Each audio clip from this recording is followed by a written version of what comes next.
I was doing the Fight Club shit, right? I was the champ, all of that. So D12, that was Eminem's group, they started throwing battles in Detroit and calling it Detroit Fight Club. You know what I'm saying? So Proof and Bizarre from D12, rest in peace to Proof, called me up.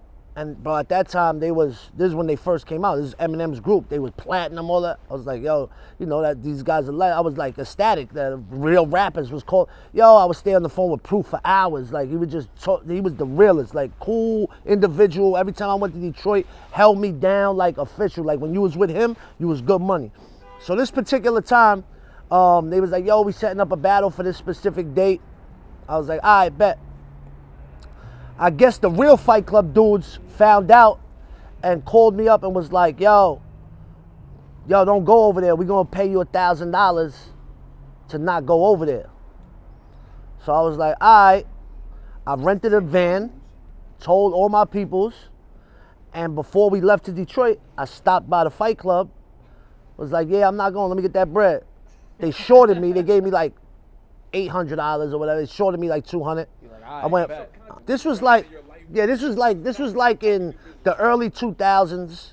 I was fucked up on wild drugs. You know what I'm saying? I was robbing everybody, scheming on everybody, everything moving. I had no morals, values, none of that. I didn't give a fuck. So I took the 800 right before I left to Detroit. Oh, that was your going. That was my money to go. You know what I'm saying? Now listen. You schemed it out? Like, yeah. Take that, but I ain't going. Yeah, facts. I was like, damn, I ain't got no bread to go already. You know, I was like, when they offered me that, I was like, all right, I'm not gonna go.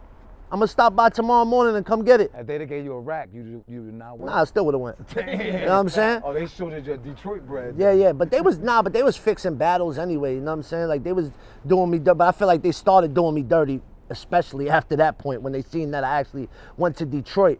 So I picked up the money. So with that money, I bought mad cocaine and mad Xanax.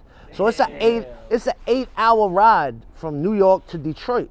Or around that time. We got a van, like a church van. All my peoples are sitting in the chairs. I'm sitting in the back where the luggage is for 8 hours. Damn, sniffing coke, popping Xanax. Sniffing coke, popping Xanax. The whole 8 hours. We get there.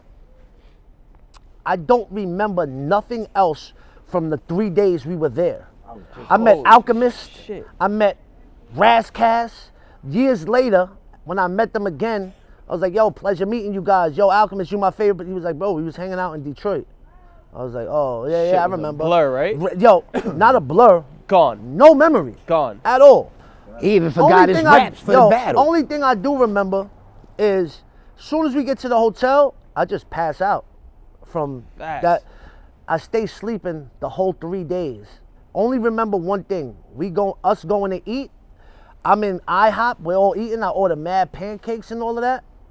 And I just remember waking up with mad in the pancakes like this, like with mad syrup all over my face.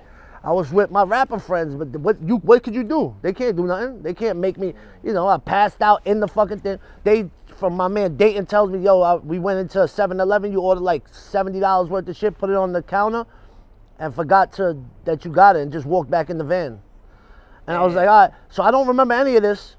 If it wasn't taped, like there's a thing called Who Won a Battle. I battled this dude, Marv 1, my man. Shout out to Marv 1.